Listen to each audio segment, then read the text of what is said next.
Notre réflexion biblique pour ce matin, encore une fois, des réflexions que je mets sur l'Internet, mais que j'aime ça en prendre une, puis la développer un petit peu plus, pour pouvoir juste nous faire réfléchir bibliquement.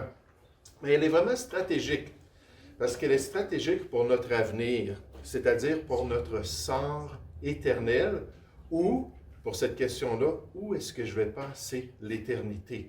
Donc, c'est une question qui a rapport au salut. Elle présente le fait qu'il faut avoir la bonne foi ou la vraie foi pour bénéficier du plan de Dieu pour notre vie. Ce n'est pas assez d'avoir la foi, d'après la parole de Dieu, pour aller au ciel et pour plaire à Dieu. L'objet de notre foi démontre notre soumission ou non à la volonté de Dieu et détermine si nous allons être sauvés ou non. Donc, il faut absolument que la personne mette sa foi dans la bonne question. C'était ça l'erreur de l'évangéliste Billy Graham dans ces dernières années. Lorsqu'on l'a questionné sur des groupes comme les musulmans ou peut-être les hindous ou d'autres religions qui ne faisaient pas partie du christianisme, qui n'avaient pas les croyances du christianisme, et on a demandé à Billy Graham, qu'est-ce qui arrive avec ces gens? Est-ce qu'ils vont pouvoir aller au ciel? Sa réponse a frappé beaucoup de personnes. Il a dit oui, certainement. Les musulmans vont aller au ciel. Oui, certainement, les bouddhistes vont aller au ciel. Oui, certainement, toutes ces personnes-là vont aller au ciel parce qu'ils ont la foi. Et c'est seulement la foi qui détermine si une personne va aller au ciel. C'est par la foi qu'on a cet accès-là dans le royaume de Dieu.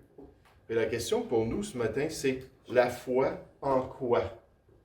C'est pas juste d'avoir la foi. Est-ce qu'on peut croire qu'il y a, comme des Mormons ont enseigné pendant des années, sur le soleil, il y a des Amish qui vivent sur le soleil. Et moi, je crois en cela, donc je vais aller au ciel. Non, c'est dans quoi est-ce qu'on croit que ça va déterminer si on va aller au ciel ou non, qui va démontrer si on a une soumission envers le plan de Dieu. Donc, dans notre réflexion, on nous dit, il arrive souvent que les gens mentionnent que ce qui est important pour Dieu, c'est la foi. Il suffit pour l'être humain de croire pour être accepté par le Seigneur. La foi est effectivement très importante dans le plan divin et effectivement pour le croyant. Or, sans la foi, l'homme ne peut être agréable à Dieu. Pourtant, quant au salut de l'âme, l'objet de la foi est vital. Ce dans quoi on croit. Notre foi, on la met en quoi exactement? Ce dans quoi l'homme place sa foi fait la différence entre une foi qui sauve et une foi qui ne change rien à l'état de sa personne, qui ne change rien pour son éternité. Ainsi, on peut croire en Dieu en général. Des fois, on parle à des gens qui vont dire « Ah, moi, je crois en Dieu. » Hier, j'ai témoigné à 2 dames, je leur ai donné des dépliants. Puis les 2 dames ont dit « Ah, bien, on croit en Dieu, on croit en Dieu. » Mais qu'est-ce que tu crois de la personne de Dieu? Est-ce que tu crois juste que Dieu existe? Qu'il y a un Dieu vivant quelque part dans l'univers? Est-ce que ça se limite à cela? Si c'est le cas, ça ne change pas la situation de la personne. Donc, de croire en Dieu d'une manière générale, mais sans accepter que son Fils a tout payé sur la croix du Calvaire, sans se confier de tout cœur dans le salut offert par ce seul Dieu. Ayons la foi, mais avant tout, ayons la bonne foi dans l'œuvre de Christ accomplie pour notre pardon et pour nous permettre de connaître Dieu. Un jour, des gens vont se tenir devant le Seigneur. Ces gens-là, dans leur vie, Christ nous a révélé qu'ils auront dit « Seigneur, Seigneur ». Ils auront parlé de Christ, ils auront parlé de Jésus. Mais quand ils vont se tenir devant lui, Jésus va dire « Éloignez-vous de moi, je ne vous ai jamais connu. » Puis il va les envoyer dans les ténèbres du dehors, la Bible nous dit. Ce ne sera pas des gens qui sont sauvés. Pourquoi? Parce qu'ils ont cru en Jésus, en général. Il est venu, il a vécu sur la terre, il est un exemple pour nous. Mais ils n'ont jamais cru dans cette œuvre-là que Jésus a accomplie sur la croix. C'est quoi la base biblique? 1 Corinthiens chapitre 15, on va voir ça dans notre prédication tout à l'heure. Paul dit, je vous rappelle, frères, l'évangile que je vous ai annoncé, cette bonne nouvelle, que vous avez reçue, dans lequel vous avez persévéré et par lequel vous êtes sauvés, Vous êtes pardonné. Vous recevez une nouvelle vie en Jésus-Christ. Puis là, on voit la condition. Si vous le retenez dans les termes où je vous l'ai annoncé, autrement, vous auriez cru en vain. Et pendant le ministère du Seigneur Jésus, surtout dans l'Évangile de Jean, à plusieurs reprises, on nous dit que les foules croyaient en Jésus-Christ.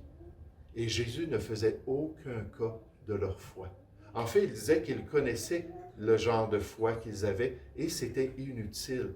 Pourquoi? Parce que c'était vain. Ils n'avaient pas cru dans le bon aspect du Seigneur Jésus. Oh, on croit que c'est le roi d'Israël, le descendant de David, celui qui va nous libérer des Romains. Ça ne sauve pas de croire cet aspect-là du ministère de Jésus. Il faut croire ce que Jésus a fait sur la croix du Calvaire. Et c'est pour ça que la parole de Dieu nous dit que Jésus ne faisait aucun cas de ces gens-là. Et c'est pour ça qu'on nous dit dans 1 Corinthiens 13, « Examinez-vous vous-même pour savoir si vous êtes dans la foi. » C'est-à-dire la bonne foi, la vraie foi. Si vraiment vous avez mis votre confiance dans l'œuvre du Seigneur Jésus, éprouvez-vous vous-même. Ne reconnaissez-vous pas que Jésus-Christ est en vous? Est-ce qu'il y a eu un effet à votre foi? Est-ce que ça a produit une nouvelle vie? Est-ce que ça a changé l'orientation de notre existence? S'il n'y a pas eu de transformation, nous ne sommes pas nés de nouveau. Nous n'avons pas expérimenté cette nouvelle vie-là. Et c'est pour ça que ça dit, est-ce qu'il y a eu quelque chose qui s'est produit? Avez-vous la vraie foi? On nous dit, à moins peut-être que vous ne soyez réprouvés, que vous ne soyez comme ces gens-là que Jésus va dire, je ne vous ai jamais connus. Donc, c'est quoi l'objectif? C'est d'avoir la vraie foi. Cette foi-là se tourne, comme on va le voir dans la prédication, se tourne vers le sacrifice de Jésus sur la croix. Celui qui a dit, j'ai tout accompli, c'est fait, c'est payé à 100%. Et on peut se confier en lui et recevoir le salut comme un cadeau gratuit. Tant qu'on ne l'a pas fait, on n'a pas la vraie foi. La foi qui sauve. Donc, c'était cette exhortation que je voulais partager avec les gens pendant la semaine pour les encourager à se tourner vers le salut qui se trouve en Jésus-Christ.